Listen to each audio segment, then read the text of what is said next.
Hey, everybody. Welcome to episode 91 of Mr. Robin's Hood podcast. Today, we're having a conversation with, someone I've known for several years, and Mikey's known for a little bit less, but um, David Morgan.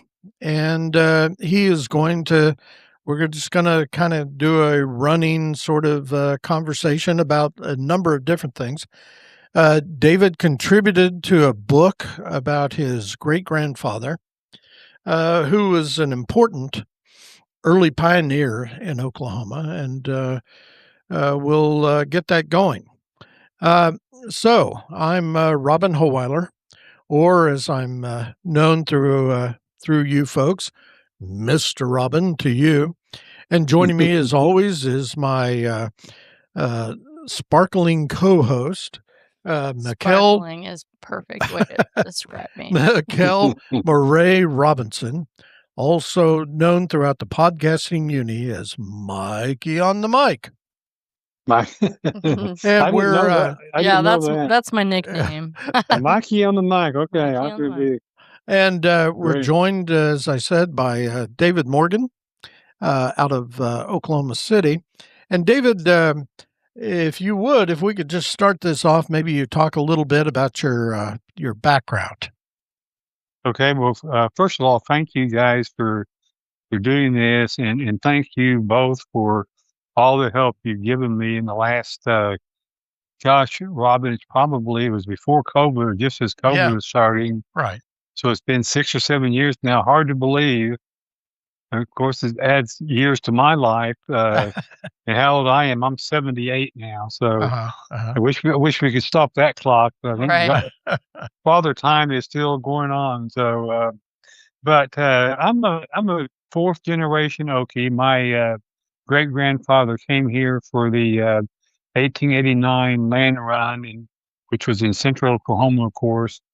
Right. As an attorney for land seekers. So we've been here for basically since what we kind of think of as day one. Of course, I do recognize the Native Americans have been here for a lot longer time than that, and not trying to take anything from them, but we have we've been in Oklahoma since 1889 as a family. My personal family consists of we had 4 brothers, no sisters, and we were all born right after the World War II in 1945, 1946, 1947, and 1949. So we are really baby boomers, and 3 of us are still living. 3 of us were attorneys, including myself, and one brother was an architect. I have I went to school in Oklahoma City through the Oklahoma City public school system, at Putnam Heights Elementary School and Harding Junior and Senior High, and still know a lot of people and keep in touch with a lot of people from both of those That's cool. experiences. And we have a lot of fun keeping. We kind of live the Oklahoma history. But we have. I went to school at OU and law degree at University of Denver when Ellen and I were living up in Denver without kids and without any cares or worries. So we we were just having fun time being teachers, but I eventually decided I wanted to go to law school. In fact, I always knew I wanted to go to law school because of my, grandfather and great grandfather. But I taught school for 9 years before I went to law school. Went to the University of Denver. We were living up there at that time, and it was just a lot more convenient. My wife had a very good job up there as a assistant principal of a high school, and it would have been much easier for her to stay there than for us to move to Oklahoma. And she probably would have been a 5th grade math teacher or something, which nothing against 5th grade math teachers, but they just weren't. She was having a pretty good life there as a assistant VP for a big high school in Longmont. I had a great childhood. We were in the advantaged generation after World War One and until today. And we just had we weren't wealthy, but we had enough money to do some stuff. We didn't travel a lot, but we had a good time. I stay close in touch with my brothers, and in fact, my brother Kenyon also helped with the book and helped he's me a lot. He's the architect. He's the architect. Yeah. Yeah, Okay. he's the architect. But I've kind of rambled here and gotten off. What was No, it's fine. If I ask, I was an attorney for basically 35 years. The last 20 years, I was general counsel of MidFirst Bank, and who I know that MidFirst still has at least I think they still have a branch or two in Woodward. I knew they did when I was in charge down there, but they still have the branches, don't they? Yeah, they have the one on Oklahoma, and then they have a branch inside Walmart. Okay, yeah, we do that. Those have always been good places to have branches. We had several of those, but I was general counsel for 20 years after being a private attorney for about 15 to 17 years, and really enjoyed that. I have a beautiful wife of 56 years. Wow. And we have two kids, boy and a girl, who are 48 and 45. And my son DJ works at MidFirst Bank now, and my daughter is mainly a housekeeper at home. She's got 3 kids, all 3 of them will be in college next year. In fact, all 3 of hers will be in college next year. The last one's going right now, so she's very busy. She does some part-time work at MidFirst. Mainly, she likes to help with the Christmas party. So there you go. She's a great organizer, and she gets we have a party for about 600 people every year. So she loves to. Well, that's some loves to work. party. Love to work with that. Yeah, it's some party, and she keeps track of everybody who's supposed to be there and who's supposed to get invited, and so on and so forth. But anyway, we've had a great life, and as you know, both of you all know, on my father's side, my great grandfather Dick T. Morgan was a U.S. congressman for almost 6 terms. He died in office during his 6th term, and of course, he lived in Woodward for the last. Gosh, I guess he moved there in 1904 and died in 1920. Really, he was a resident of Woodward for 16 years. Although because of his duties as a congressman, and also his family was in Oklahoma City at that time, he probably spent more time in Oklahoma City than he did Woodward, because at that time, you all both know, congressmen were expected to be in Washington most of the time. Right. They weren't running back and forth from Washington to home. And but anyway, I feel I've been very fortunate with the life and family I've had, and we've had good health up to now. As anybody who was born in 1947, we're all turning 79 years old this year, and we just look forward to one year at a time, and we're having some great times. So, and let's see, I guess it would have been early 2025. You and Kenyon were feeding research to a writer by the name of Michael Hightower, who wrote a book about your great-grandfather called Justice for All. And I'm holding it up in front of the cameras, and we'll put a screenshot up there also. No, good. And if I may, I just wanted to read a little bit of the overleaf that kind of describes what the book is about. Okay. Justice for All chronicles the career of Dick T. Morgan, an Oklahoma founding father whose public service reflects a passion for fairness that was sorely lacking in Gilded Age America. After arriving in the unassigned lands, later central Oklahoma, with the first wave of non-Indian settlers on April 22, 1889, Morgan developed a reputation as the go-to lawyer for land disputes, built a substantial real estate business, and promoted church building across Oklahoma Territory.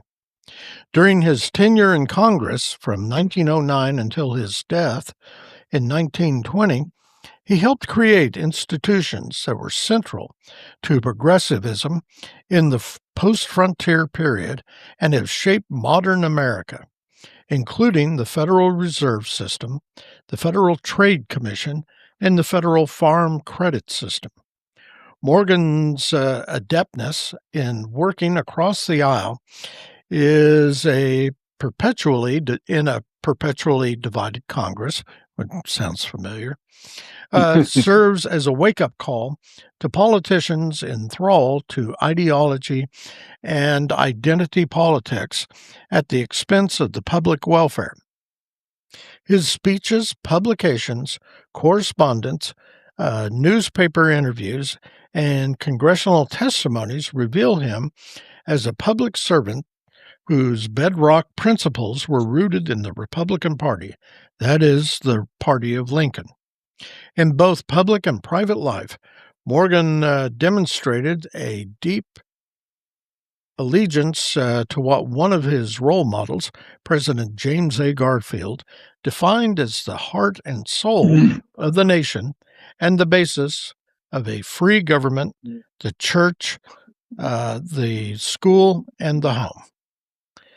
And I got to tell you, I've read this book more than once. I helped you guys do one of the pass-through sort of edits, and thank you for that, by the way. Yeah, and it was great job on that. It was a very compelling story, and so maybe just talk a little bit about your great-grandfather and his importance in not only in moving Oklahoma Territory along, but he had a real impact on the federal government at the time. I mean, a fantastic introduction there and great question. And there are a lot of ways I could go with that. Obviously, I know we'll take more than one path after I talk for a little bit, but to the time period in American history and Oklahoma history where his life, that contained his life. He was born in 1853. You're right on the edge of the Civil War. This was the time of Uncle Tom's Cabin, the Dred Scott decision, and just trying to stay out of the war. Both North and South were, trying to see if this country could work as a unified country, and it was getting pretty unsuccessful. But when you think of the time period that he came into life, being the pre-Civil War, and then as a young boy during the Civil War, the Reconstruction area, they're still moving westward in 1850s and 1860s, although some of it was kind of coming, clawing back. California was already a state, of course, but it was the only state west of the Mississippi, I believe, the time he was born. So we're kind of working back towards the center again. Right. But you had the, like I said, the Reconstruction, the cattle drives, the Homestead Act, the National Railway Act was passed during that time period. The Gilded Age, Jim Crow. I mean, it just goes on and on. Progressivism, populism. The things that happened, the Spanish-American War, and kind of the imperialism. I mean, just so many things were happening. We got a couple pretty powerful presidents during that time, and Teddy Roosevelt and William McKinley, and not William McKinley, but Woodrow Wilson, and became a very proactive, president. Well, we had some pretty sleepy presidents during the last part of the 19th century, so just that kind of setting the stage for where he came in, and then you think about the United States itself, going from a population of just a little bit over 20 million people at the start of his life to a population of 120, I don't know, 120 or 110 to 120 million people when he died. So, like a 4 to 4.5 times increase. And I left out the immigration, period, which was so important, according to Dick T. Morgan, for the growth of for the country. You had people like Temple Houston, who's another well-known figure in Woodward history. Right. As you pointed out to me a couple times, not exactly the same ilk as Dick T. Morgan. No. They took different approaches to resolution of disputes, and so they had. Yeah, your great grandfather never shot anybody. Never shot a never. Yeah, he probably never touched a gun, but they have. But you're right. He was kind of to kind of avoid his childhood right at first, but when he came to Oklahoma for the for the land runs, which were the first one obviously being in April 22nd, 1889. By that time, he had moved from Indiana to Kansas. He got the Oklahoma fever, like a lot of people in Kansas did, as being this garden spot that God made particularly for great agriculture. And he came down again with the specific purpose of representing landowners. And Robin and Mikey-on-the-Mic, there were 214 attorneys in Guthrie in the spring of 1889. Oh, wow!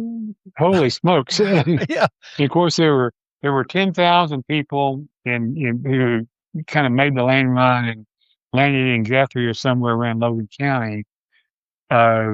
50,000 people in all of what were being that first land run.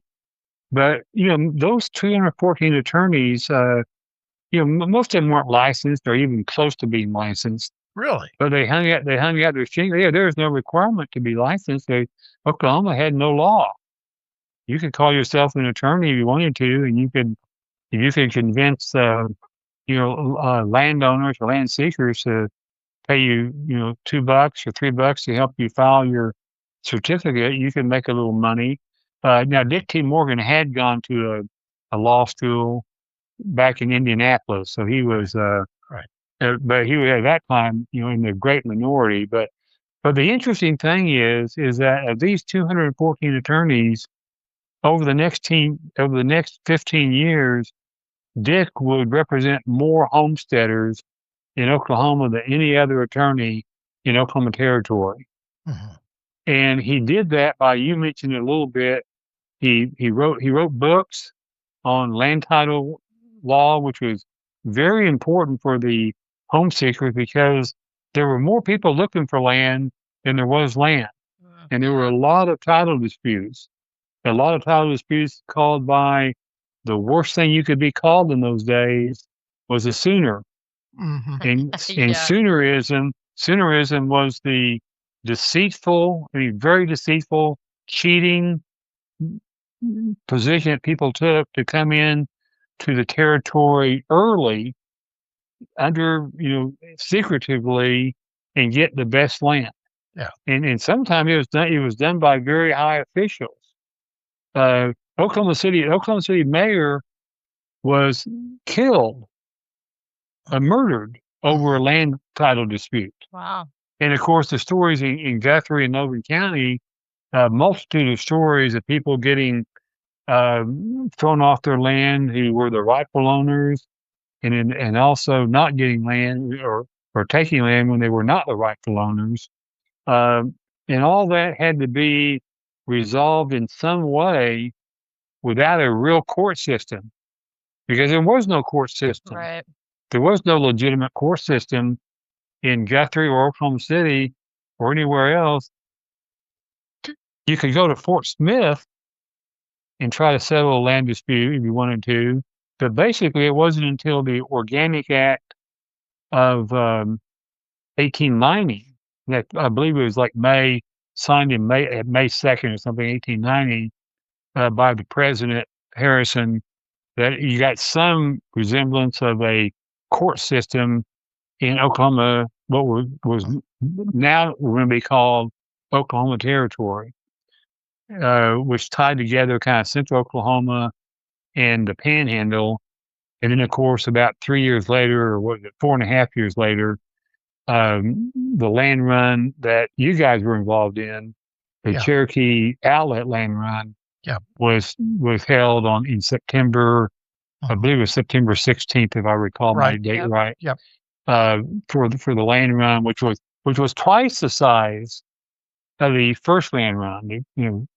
Across the kind of across the northwest part of the state, the kind of counties that are too deep from Kansas. Basically, you want to be real general about it.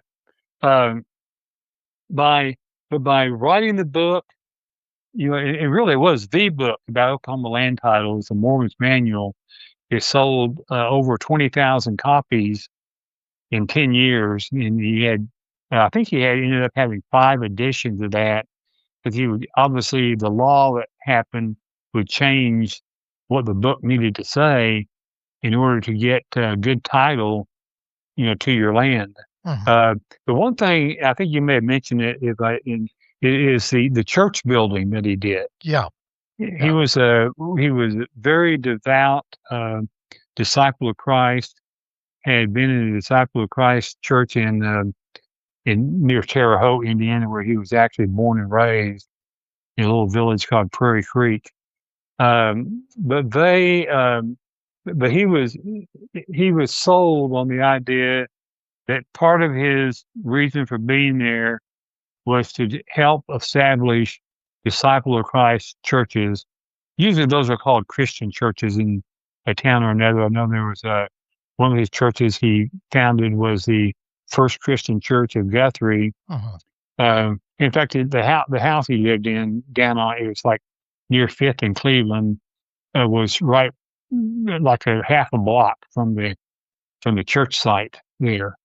And I guess that church is still there. That First Christian Church is still up there in that same area. I'm sure it's a different building, of course.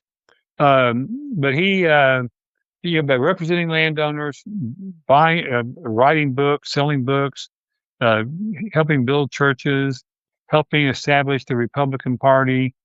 He was a very staunch Republican, and kind of made a name for himself, and eventually got him to a position where he became a very well-known attorney around Oklahoma. And he really interviewed with President Harrison to become the first territorial governor. It was passed over by George Steele, who had congressional experience and war experience in the Civil War, older than probably by 20 years than Dick T was. And I think that because of the kind of lawlessness that was taking place in the Guthrie area, Oklahoma City area, the President Harrison thought they needed a pretty strong leader to be that first governor. George Steele, as we know, didn't last very long. In fact, none of the governors he really served had very successful tenures, and I don't think any of the governors really got to a higher office when Oklahoma became a state. But Dick T. Morgan, of course, even though he was passed over by that job, he did have successful political career, after statehood. Right. Well, the other thing he would do is really crucial to his, or critical to his growth as an attorney is he would go where the action was. He would, when Guthrie kind of got settled in and the Cherokee Outlet run took place, everything moved north. He'd moved north. He went to Perry, and he actually spent the next 8 years of his life in Perry, and probably had the most normal family life the whole time he was in Oklahoma. They only had one child, who's Porter Morgan Sr., who is my grandfather. I knew him very well as a grandson to him. And I've got, my father is also Porter the Third. I mean, my father is Porter Jr. I've got a brother who's Porter the Third, and a nephew who's Porter the Fourth. Nice. And Robin knows I love that. That name came from back in Indiana when Dick ran successfully for the Indiana legislature when he was 26 years old, and the person who was elected governor that year was Albert Porter. And they actually kind of juggled back and forth from naming the person who to become my grandfather either Porter or Garfield. And of course that was the year that Garfield was running for president. So I don't know if the Garfield name would have stuck or not, but we might have 4 little Garfields running around instead of 4 Porters. But I have a nephew named Porter. Oh, do you? Yeah. Of course, you don't know. There are not many. Of course, you have Porter Wagner, who's the old country and western singer, and they're from time to time. I haven't heard the name very often. Name will pop up, but that all comes from that 1880 election in which Dick got his job as a state assembly person, and and Albert Porter won the governor, and they obviously have been friends and acquaintances. But that's where Dick's success was going from place to place with a book, with an idea. He was a great speaker. He could help you. If you had to go to court to defend title or seek title or whatever, he could do that. He even had some kind of class action type lawsuits where a group of 25 homeowners, home seekers, would get together and hire them. Those were usually on appeals when people had lost their first case. But he became well known doing that. He later moved to El Reno for the land lottery of 1901. People don't know this, but of course you read the book, you'll know it. He spent a summer in South Dakota with 2 law offices, one in Bone Steel, and one in Yankton, for it was a lottery type deal where Teddy Roosevelt, who was now president, opened up the Rosebud Indian land for not for a land run, but for a land lottery. He went up there, opened it off with, and probably, at least newspapers report this, he probably had more clients in South Dakota than any other attorney up there, because he had the experience, and people knew he had the experience of conducting successful land run or land lottery. So they would, even hire him for, he wasn't really. I don't know how he presents himself in South Dakota as an attorney. I'm sure there's no reciprocity or any law that really exists. But in fact, I actually wrote a story for the Yankton newspaper about 4 or 5 years ago about that land run and about my great grandfather, coming up there, living in Oklahoma for a summer, and establishing a couple of offices up there to help the settlers up there, help the homesteaders up there get land. And then when that was over, that was about the time.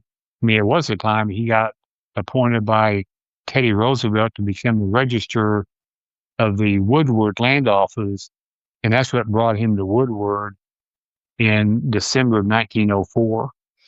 And do I recall you kind of telling me when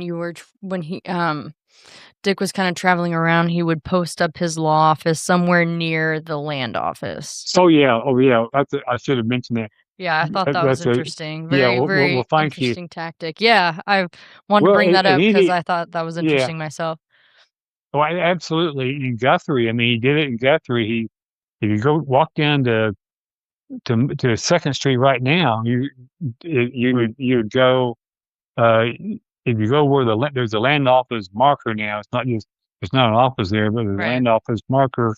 There's a good picture of the land office in our book that was taken on that first day, April 22nd, where people are lined up at the land office. Of course, all it is just a little wooden structure. It was probably, put together in 35 minutes just so they could start processing claims. But guess what? If you just walk straight across that street from that land office where the little sign is now, you would walk into the building that he had his first land office, which is now where Hurley Plumbing has an office, has a store there. Yeah. In fact, I've talked to them about I've talked to their granddaughter or somebody. The family's still there. They don't really do a retail service anymore, but they have an office. They still have the same storefront that Dick T had in 1889. That's cool. And yes, when he moved to Perry, right across the street, you walk out of which is the Perry office. The Perry land office would be where the Carnegie Library is in town square. If you know Perry at all, again, you walk out that side door. It's the door that Timothy McVeigh was escorted out of. Remember when they realized that the mass killer was in the Perry jail? Yeah. They took him out the side way, kind of the back way, and they walked right towards what would have been Dick T's law office.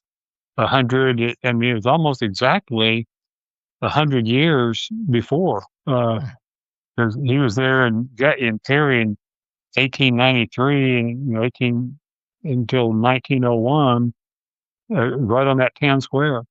But very crucial. He thought you had to be, he wanted his office to be the first thing you saw when you walked out of the land office.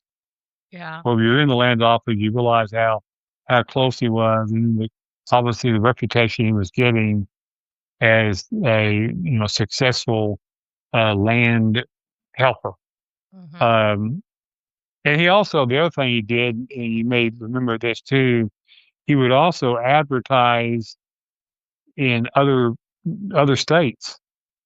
When I was doing my little newspaper.com research to see what people were saying, I kept coming across these articles in Pennsylvania and New York and Ohio and Indiana and so forth. And I pulled a few of those. They were just little 8-line blurbs that start out H-O, ho for Oklahoma.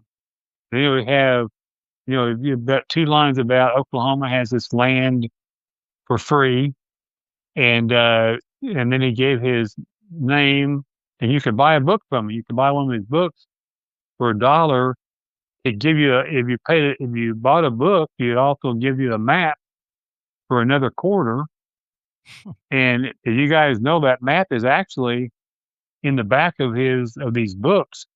Every book that we sold has a map that's kind of under the flap in the back, which is the exact replica of the map that he used for his marketing. So I thought that was kind of a neat idea when we kind of stumbled across that. My brother Kenyon came across that map when he was doing some research on something else up in Enid, and he saw that map on a guy's wall. And it's all Dick T. Morgan's name on it. Yeah, so he was very excited about that. There was a course this fall at OU for an upper division constitutional law course where the professor used our book as the course book. Oh, How for cool! that. How cool is that? And they asked me to talk to them.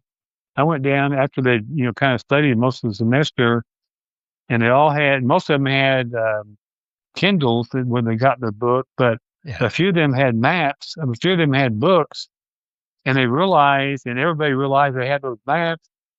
And so all the people who with Kindles, didn't get a map. They were all wanting to go some way They missed out. just to get the map. I said, well, I wish I'd bought it. I wish we'd done an extra 100 of those because did have that request of people wanting to see that. Yeah. Again, very authentic, replica of that map that he used, and it's got his little name on it with, this little come to Oklahoma with his name and address, and I think he picked up a little business from there, and just anywhere he was a real entrepreneur too. Yeah, and very progressive in the marketing tactics, because I don't feel like that was kind of a well-known thing. People were just kind of doing what they thought was best and posting up near the land office where you're the first thing that's seen when you leave. Yeah. Brilliant. Putting in ads and papers across the states to entice people to come. I mean, I'm not surprised he, had so many clients, because to me, I'm being somebody who comes from a little bit of a marketing background. My degree has that piece in there. It interests me, and I thought, oh, that's so great. Well, he did, and he was, again, I think he was very successful at doing that. Got a good name for himself. He couldn't get elected to an office for some reason. He ran several times for territorial delegate to Congress. At that time, and I guess it's still today, territories of the U.S. get one non-voting delegate, and so Oklahoma had one non-voting delegate. Republican would usually win that in Oklahoma. They won that all except one time during that time period from 1890 to 1907.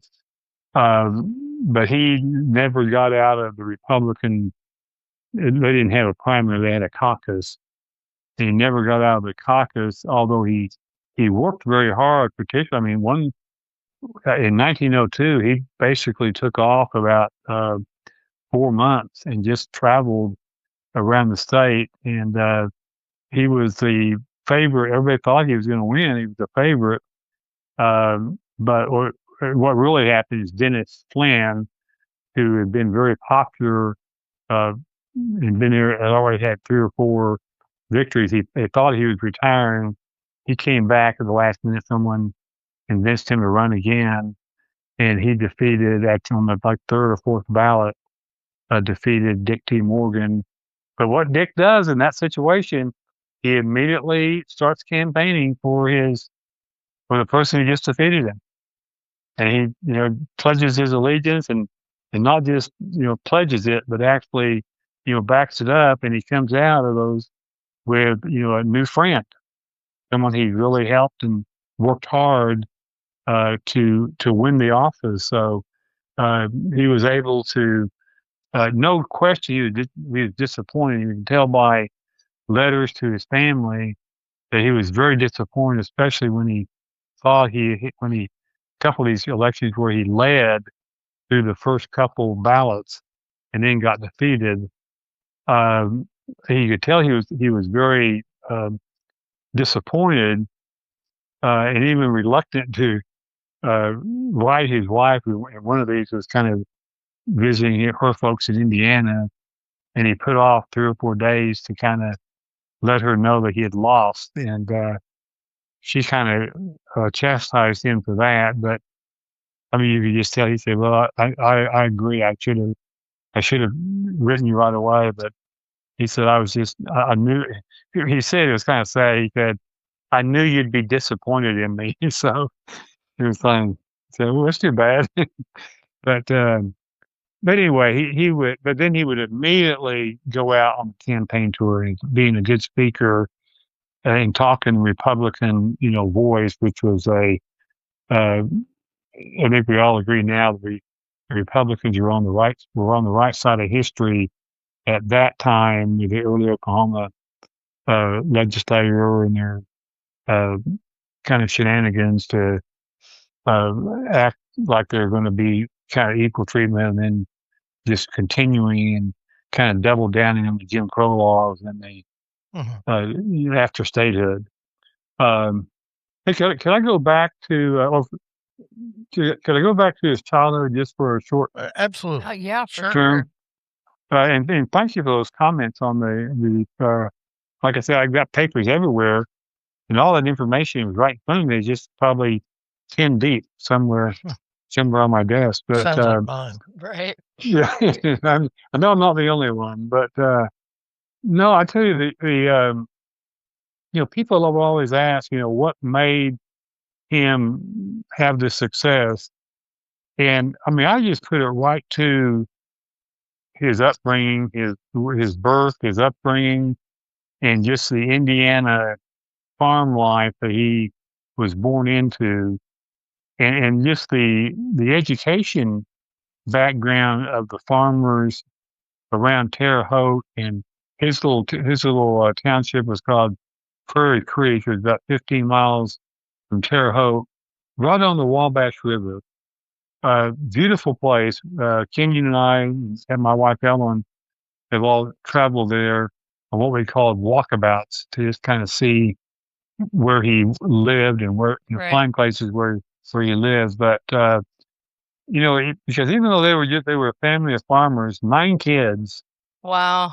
And over about a 18-year period, hardworking, but they were very astute politically, and they were, of course, they were Whigs, mainly Whig political party until the Republicans kind of came in, and in the mid 1850s, and obviously became the party of Lincoln.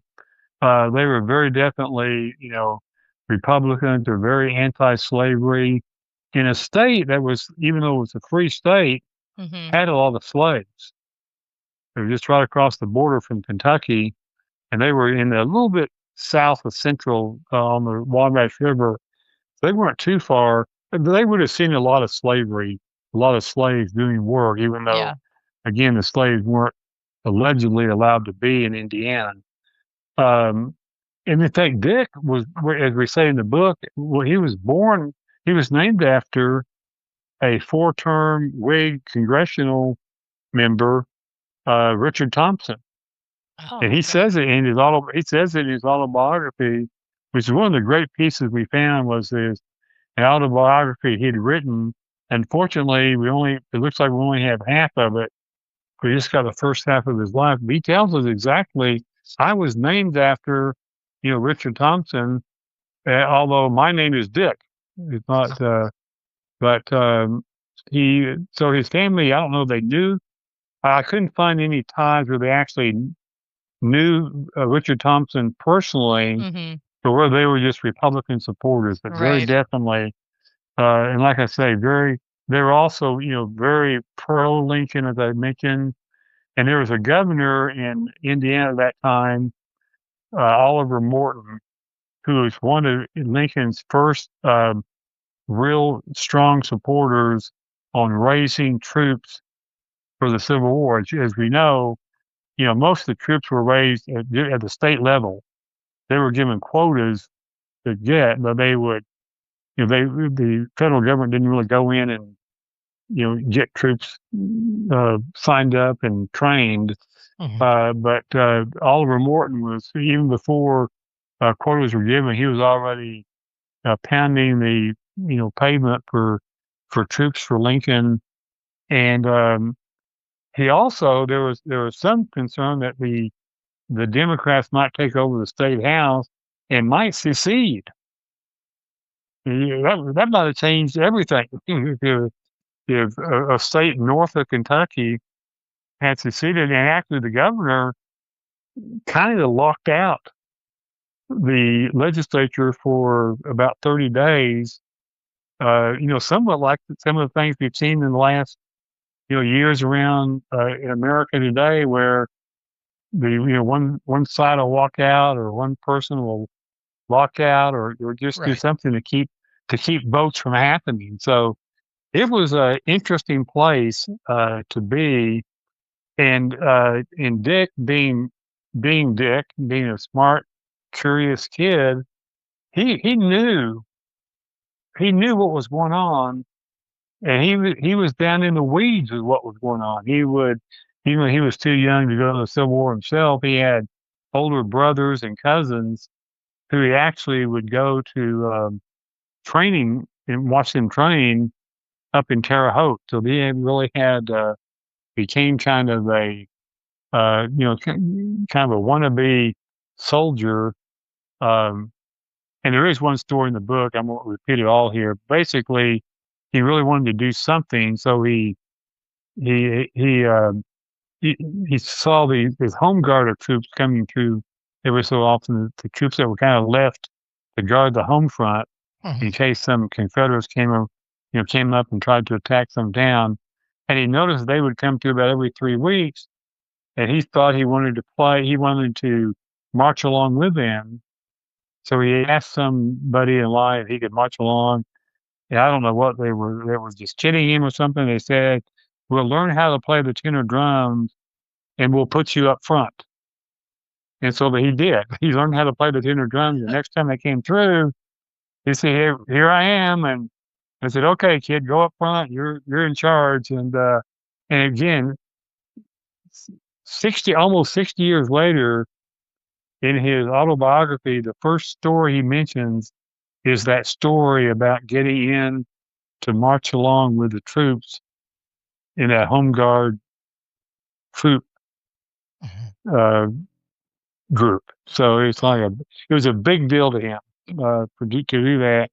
But I think it also in my mind, it made me realize that here's a 8-year-old kid who has first of all, has the passion, but also has the confidence that he'll do what is asked of him, follow orders, and have good ideas.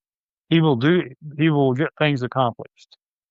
And throughout his life, you would see him come into different groups, whether in Indiana, whether in Kansas, where they lived for about 3 years, or when he got to Oklahoma.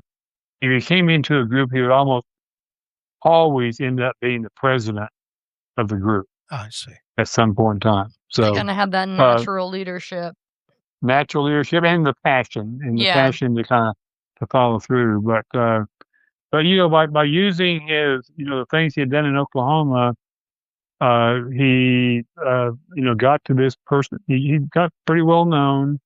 The biggest deal they did, and another thing I wrote a newspaper article about for the Iowa Courier, was his work with the Free Home Act, that basically got all the land payments that are being required by Congress to finish your land acquisition on the homesteading law, which never should have been enacted in the first place, but it was, and everybody at the end of their 5 years, they had to pay for their land. It wasn't a large amount of money, $400, $600, but it was money most people didn't have.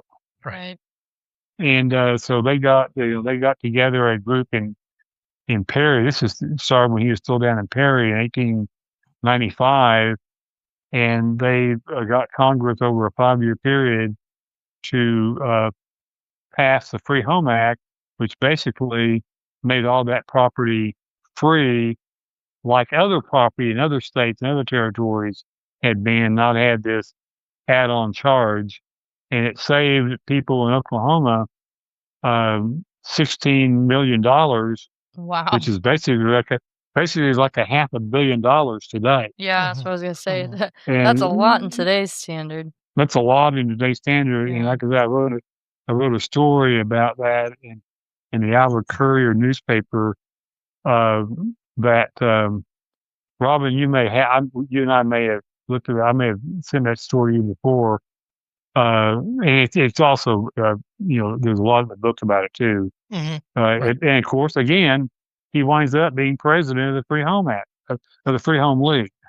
And that is something I will tell you, 20 years later, he was still campaigning and mentioning to people, don't forget, I was the president of the Free Home Act or the Free Home League. And his final speech that was given to the assembly right before President McKinley signed it, his final speech was sent to every member of Congress. And after they got that and one more push by Representative Flynn, even though he was non-voting, that law passed without a dissenting vote or without a dissenting word. 5 years earlier, when Dennis Flynn first proposed that to Congress, he was literally laughed out of committee because Congress didn't. That's not what Congress was for back then. They weren't for giving money to people. They were for raising money to do things, but not to do things for people like that. And that was just a very uncommon outcome for that to happen. And there were celebrations all over the territory. And again, it's a section in the book about the celebrations that were done. One person down in Cushing went so crazy, he just to show you the attitude of people, he actually had them tie him to a rope and put two people on his shoulders, and they drug him across the lake in Cushing just to celebrate. So, and then later on they said there was no alcohol drinking, but I don't know. There may be something going on there. Yeah. Something internal, but Sure. anyway, but yeah, if you get a chance to, that's a fun story. That's what, and I gave that to the Albuquerque. I think it was about 3 or 4 years ago. I wrote about him and they published it. But then do you all have questions or? Yeah, I'm kind of curious regarding the book. So you had Michael Hightower write this. Right. How did you and I assume Kenyon had some input into it. How did you guys finally land on Michael Hightower? It was a great choice, by the way. Yeah. It was. Well, thank you. When I not graduated, I already graduated, but when I retired as general counsel, I wanted to do some things that kind of just for me. I'd worked for people, both with private clients and also MidFirst for a long time, where I was, doing things for people, which I enjoyed doing, but I was ready to kind of move out of that and say, what have I not done that I'd like to do? One of the things I did was I started taking music lessons. Oh, that's cool. Took music lessons for a few years. I'm not a good musician at all. I'm not a good Me singer, neither. but it doesn't matter. I still give about 3 or 4 concerts a year to groups of friends or people who just want to come, and I've had it up to as many as 92 people come to those. But I have a guitarist who's actually a professional person who actually knows what she's doing. But also I took some courses at some senior courses in areas I just just wanted to do. A lot of government areas and history areas. Got on a few committees that nonprofit committees I wanted to help with.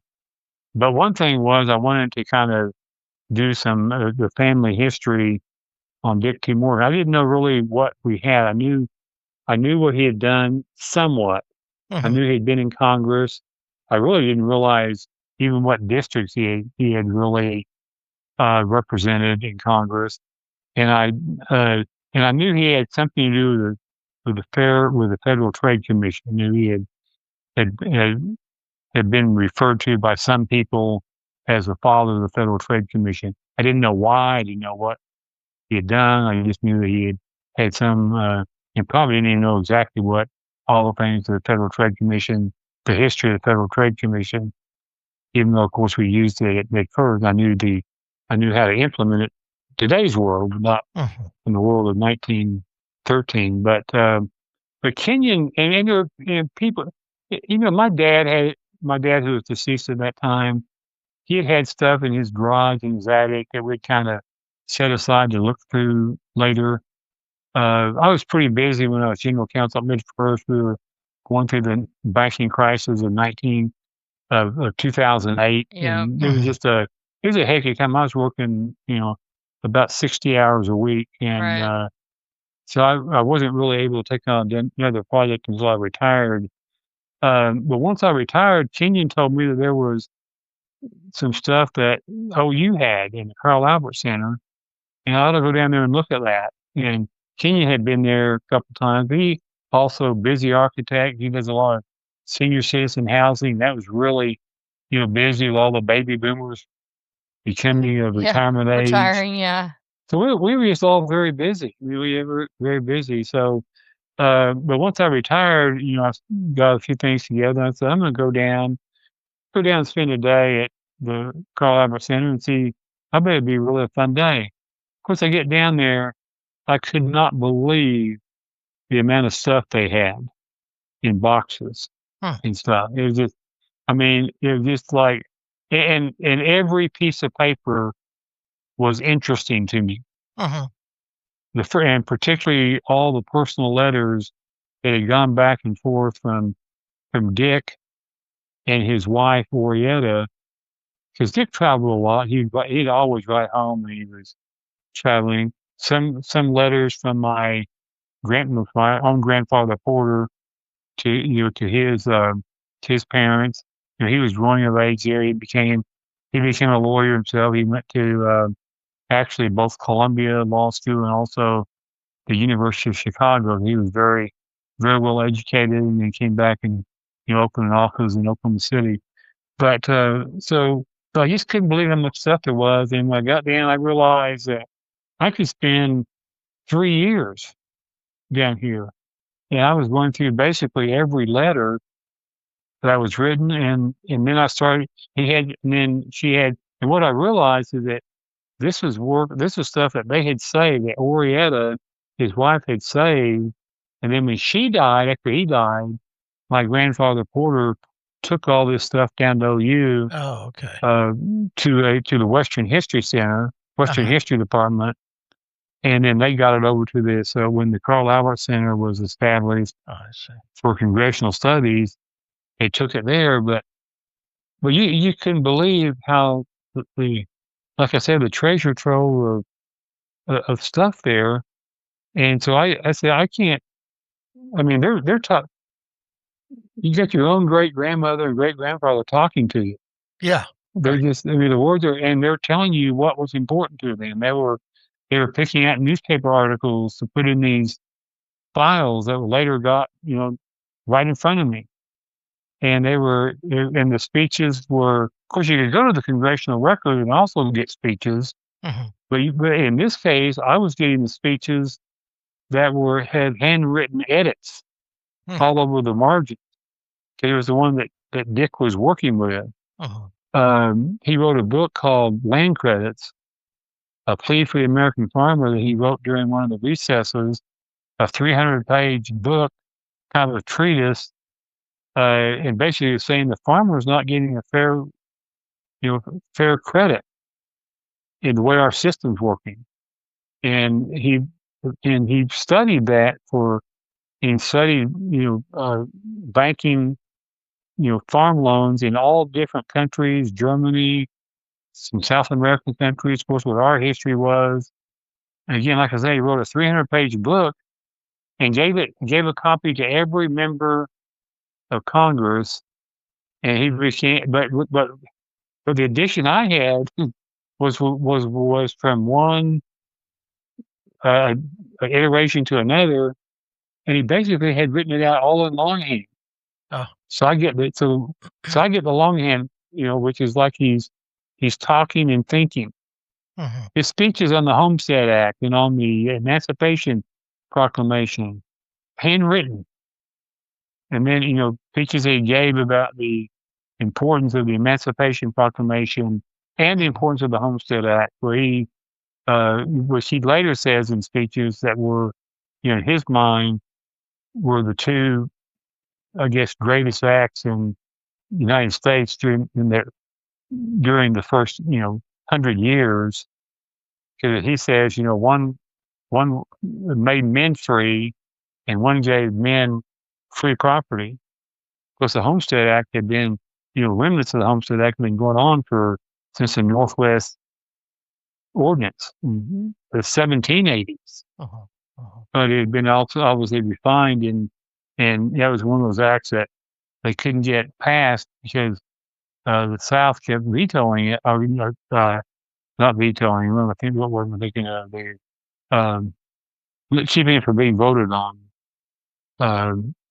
Filibustering. I'm sorry, filibustering it until they left the Union. They were able to pass them the Homestead Act, the Railroad Act, things that the South was afraid of because it would push the westward expansion more quickly and they thought would hurt slavery.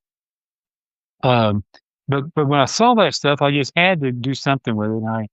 And so I said, well, first thing I'm going to do is write a long narrative to my cousins, who all second generation, like I am, second, great grandchildren. And I sent out, probably a 20-page with pictures and stuff, and you got, good feedback from half of them, said thank you. And that's about all I heard from them. But, and then I said, and then I started wondering all the things that he was doing. Why does nobody really know who he is? Uh-huh. I mean, Robin, I think you were in that group. Yeah. You kind of knew. You kind of knew about it. You maybe had heard of him. Uh-huh. Bob Blackburn had just Bob Blackburn. I talked to him. He said he got heard of him, but I said, well, I just gave Bob my deal. I sent my cousins, and he said basically, he said, David, you and your Shane. He said, David, you and Shane ought to write a book about this. I said, well, we're not writers. Those would never be finished. That would never be finished. We probably have bloodshed between Kenya and me, but other than that, great idea. So I said, well, tell you what, why don't you tell me who I should try to find to use? And he mentioned a couple people, but he said Michael's doing a book right now. He was doing a book on Bill Price and the county scandals, the county county board scandals of the 70s. So I knew he was busy. So I kind of sat on it. During that time, there was a book written by, that was published in the Chronicles by Bob Dorman, who had written a book by Alfalfa Bill Murray, and I talked to Dorman and asked him if he was interested in doing a book for us, and he did not think there was enough material for him to do that, I said, well, if you change your mind, let me know. Of course, my first choice was going to be Mike Hightower because based on Bob's, recommendation, so I knew I had to wait a year or two for him. So I just kind of kept going along, and finally, I was actually over at Oklahoma City Country Club one day on a hot August day, and Michael's brother was sitting at the bar, at the outside bar, and I know him. And I said, Johnson, what's your brother doing these days? I said, I've got a project I want to talk to him about sometime. And he said, Davey, you better call him tonight because he is between projects. He's got some he's very interested in. So I called Michael. I went home and called him. And he and talked to him for about an hour. Probably made me kind of like you when you and I first met. And then he said, well, send me some stuff. And I want to read up some stuff. And he said, it may take me a couple months, but don't don't take that as being something bad. If I'm looking at it for a couple months, it's probably me I'm really interested in it. So I gave it all to him. I mean, I sent him probably 10,000 sheets of paper by email. And as he says in his book, he was delighted to see what he was getting every day, but also just kind of shocked over what was coming in. Because by that time, I had actually worked probably 6 years on this. Yeah, I was gonna ask that question because I know when I met you, it was like you were like in year maybe like 8, 7 or 8. It was a couple years that you'd already been in contact with Hightower and working towards your end goal of the book. And this was obviously a journey. Yeah. For you and for Kenyon. A journey of discovery about really the depth of the importance of your great-grandfather. And it was, like I said, and then, I was giving, while I was kind of waiting for something to come up, or if it didn't come up, I was also fine.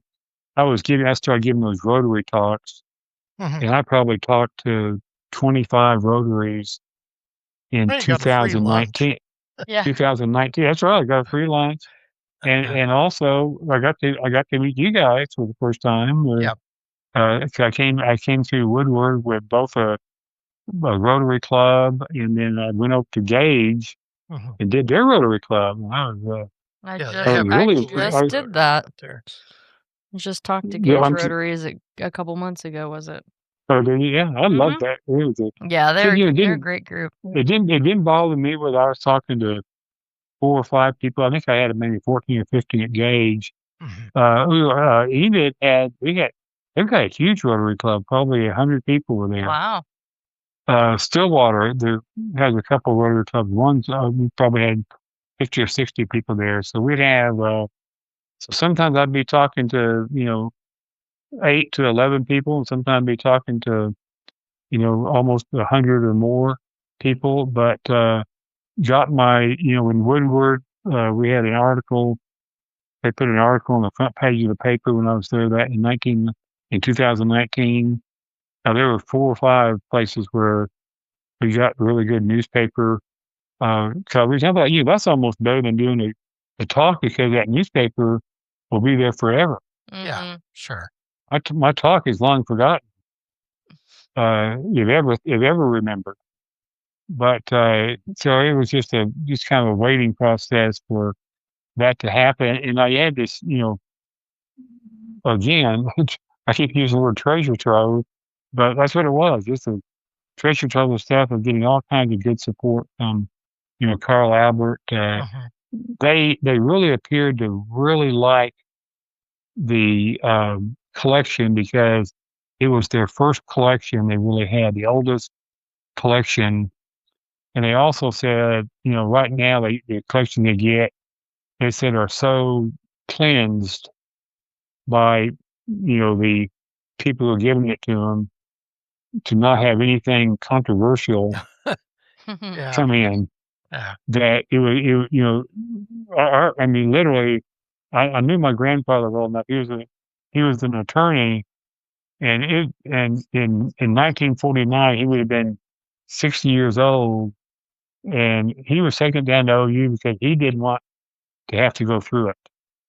I mean, he didn't have the time. He wasn't going through and saying, well, I'll take this out and this out and this out, because it doesn't sound very good. He says, he called in, he said, here's everything, probably in a big stack of boxes that made no sense.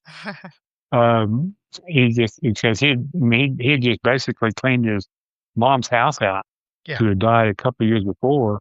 Right. But he did see, the wonderful thing was, he did know of something that should not be thrown away. He said, there's too much stuff here in his knowledge. He had actually, after his father died, he actually run for Attorney General a couple of times, and ran for a congressman at-large berth one year when Oklahoma had 9 representatives, and one was an at-large berth, and 8 were by districts. And so he knew the importance, and plus he had lived it, because he had. If we get to it today, we can, a couple of his elections were contested because he was accused of courting African American votes and conspiring to have people vote who shouldn't have been allowed to vote, being the black voters. And my grandfather, who was a young attorney, actually defended him twice in that situation, and he won both. They won both of those. And they would, from time to time, they would talk about in their letters back and forth, they would talk about what was kind of going on in campaigns.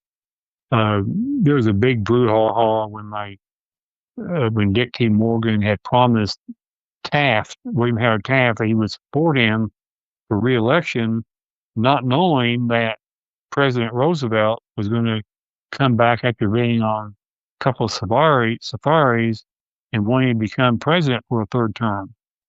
And Dick T. Morgan got stuck in that fight between Taft and Roosevelt, to the extent where the Roosevelt Party in Oklahoma did not even endorse Dick T. Morgan, even though he was a 4-term congressman.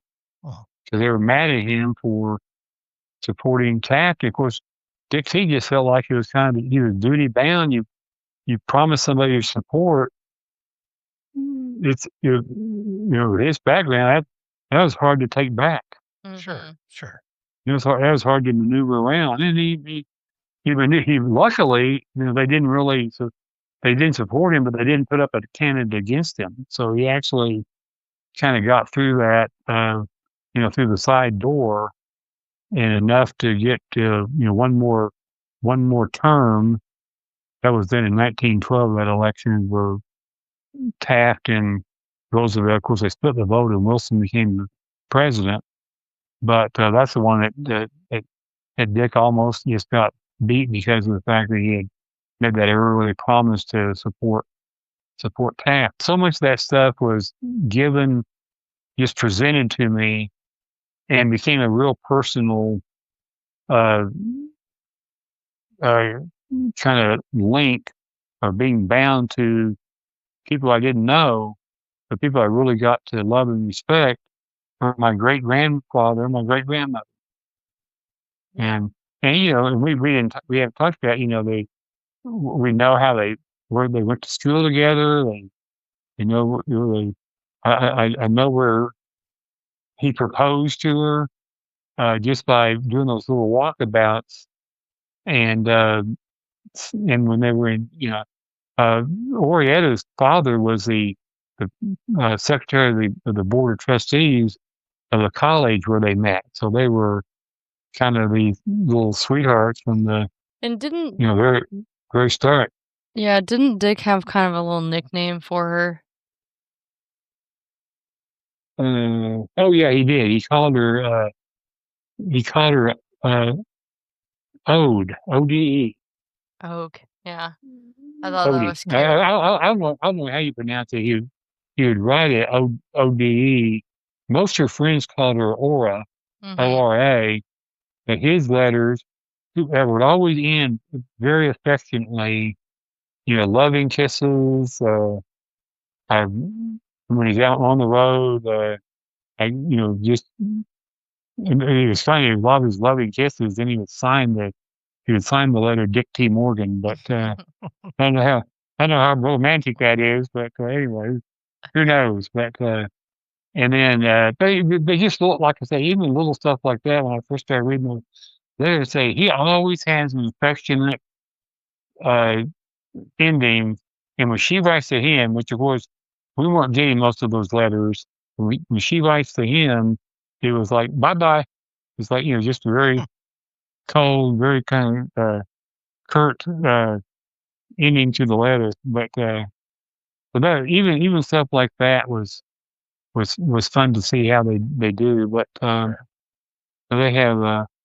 Robin, I would like to get in a little bit to some of the issues that came up around statehood. Okay. Do we have time to do that? Yeah, but very briefly, please. Okay. Yeah. one of the when Oklahoma became a territory, the next year, people don't realize this, they were already thinking about statehood. They already had, enough people there. I think at that time you were required to have 60,000 residents to go to statehood.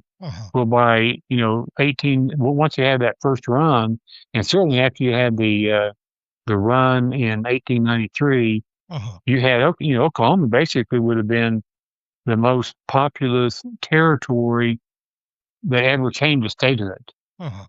So they were well ready for statehood. The big issue at that time was what to do with Indian Territory that was sitting by itself on the east part of the state, that was basically being governed by tribes, and not just the five, what we used to call five civilized tribes, but a lot of small tribes also. There wasn't a court system. There wasn't really a school budget system. There weren't. There's not really a legislature. There was just tribal government, whatever they wanted to have. Oklahoma was taking the path that most territories, Oklahoma Territory on the west part of the state, was taking the usual path toward statehood. And so they had to fight through the issue of what to do with the Native Americans, who by 1900 had been overwhelmed by the number of whites, particularly Southern whites, who had come into their area, either by request, by contract, or just by being squatters. And probably a large number, just people who were there. They were U.S. citizens. They were basically Southern whites, and they were putting a lot of pressure on Congress to bring some type of a meaningful government to Indian Territory. And they were being heard. They outnumbered the Native Americans probably 6 or 7 to 1 in population. So it became a real issue for both, and also for both the groups that were there. There were also a large number of African Americans who were there working in the mine, working in, cotton fields, just wherever. There's all kinds of jobs, and kind of more demeaning type jobs in some ways, but just not. But but they were there, and they were also being counted because they weren't really. Nobody was voting except the Native Americans. So while that was playing out, Oklahoma was trying to come in, particularly Republicans in Oklahoma were trying to come in as its own state. And then the Indian Territory would be dealt with separately, either being whenever, and they were being promised at that time, they would not be forced into statehood. Well, to make a long story real short, Dick got in the middle of that battle, and his position was very strongly that Oklahoma should become its own state. If you'd taken the poll there back then, people say that you would have had 80% of both territories wanting to remain separate territories. But what you didn't account for is that by this time Teddy Roosevelt was president, and he'd made the announcement, you guys get one state, and one state only. So they had to work into that area also. Dick T. Morgan was probably the last politician that I could see in the arguments that I read who stayed with the idea of having two territories when the other Republicans had mostly given up and said, hey, the president spoke and he's not changing his mind. We got to do the best we can with a combined territory. And that's just, and they're not going to let us come in until we have a way to bring Indian Territory in at the same time. And years passed and years passed and years passed. Dick testified before the Territorial Committee in Congress, and again brought forward his position. But basically, he obviously lost that position. His concern was that if you brought in the two states, the two territories together, with all the Southern Democrats who were in Indian Territory now, we were going to have 100 years as a Democratic state. And it's going to be it's a Southern state, not Democratic, a Southern state, and would be out of alignment where we should be looking, which would be to the Midwest. We wanted to be aligned with Kansas, Nebraska, Ohio, Illinois, Indiana, and those states that could bring in capital, to this territory and what will be a new state. He lost that fight, we know. The territorial convention was overwhelmingly Democratic. It was changed somewhat to avoid some of the racist provisions because Teddy Roosevelt said he wouldn't sign a racist constitution. Of course, the solution for that was they took those out, and then when it became a state, Senate Bill number 1 was a Jim Crow law. So they immediately put the stuff back in to the Constitution when they were able, to actually already had statehood, and there's no way you can bind a state or, on the state sovereign. You can't give it, a state doesn't have to agree to something that they cannot later change. So, but that was very interesting. And there's a lot in the book about the chapter called, the right kind of state. They wanted statehood, but they wanted to have the right kind of state. And Michael Hightower one time jokingly said, David, I think what your great grandfather wanted was he wanted Indiana with a panhandle. It was kind of right. He kind of wanted the Indiana with a panhandle. So, but he got through all that. Got defeated almost every time through. He opposed the Constitution the way it was written, mostly because of the Indian sovereignty issue. Some of the same issues we have today they were having back then. He, very strongly, Dick very strongly told the committee in Congress that Congress had promised these tribes they would not be forced into a statehood, and now we're forcing them into a statehood. Exactly what we said, not exactly what we said we wouldn't do. Of course, not the first time, of course. Right. But so they got through that, and they basically the one good thing that happened was in trying to gerrymander the state to get the most Democrats, the Democrats could not find a way to eliminate every Republican district. And the one that remained after they got all through drawing things around was that Northwest area, which became, for a while it was District 2, which even included part of Oklahoma City and El Reno, but they also became the old District 8 later on, which stayed forever and was basically where you all are in Woodward, but also the Panhandle and also the counties over up the Osage County. But he was able to carve that out.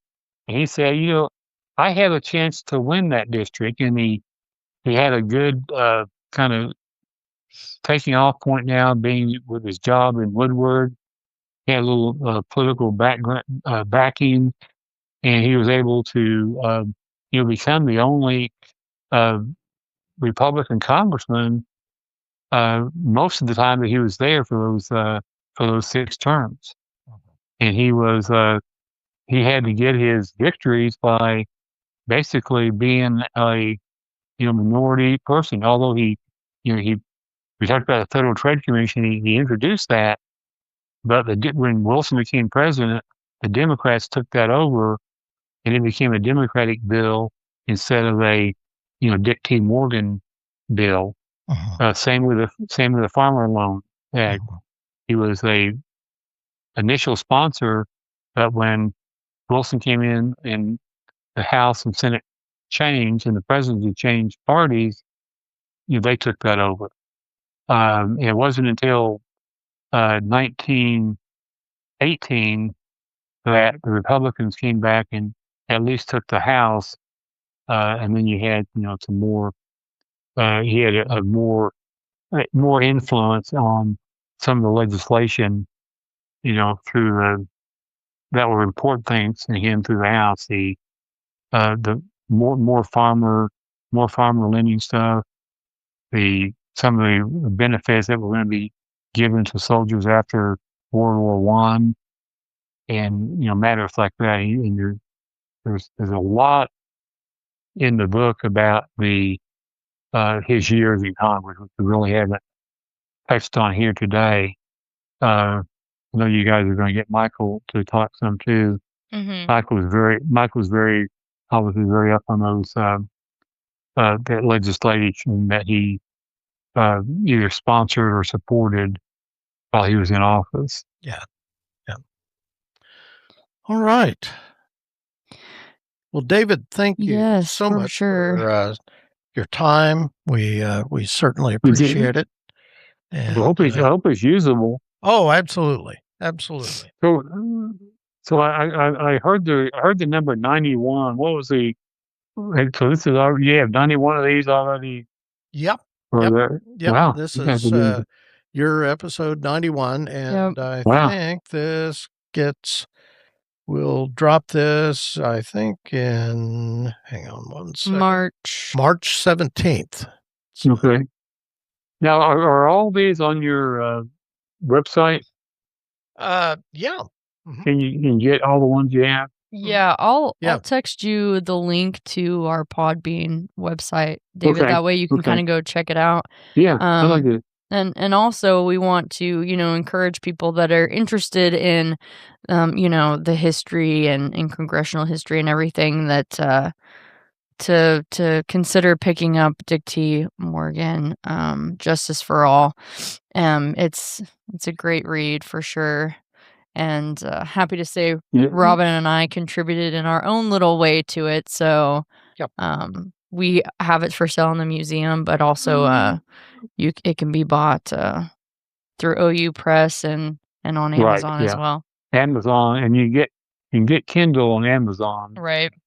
Most of those kids in that class had their Kindle. I don't know exactly how you can kind of track, how many books have been distributed on the of the books, just because you can go to where the books all were at one time and see how many they have left. There's about 600 right now that are out. What I don't know is how you find out how many Amazon Kindles have been done. I couldn't help you with that. Yeah, no, I've never figured that out. Yeah, me neither. Yeah. I haven't even got my 2 poetry books to be Kindle ready, so we're kind of green on that. But if we figure it out, David, we'll be sure to let you know. So and by the way, that's a great. I mean, I'm impressed that you guys are doing this big project. That's an enormous amount of work. There's also, how so informative for people who.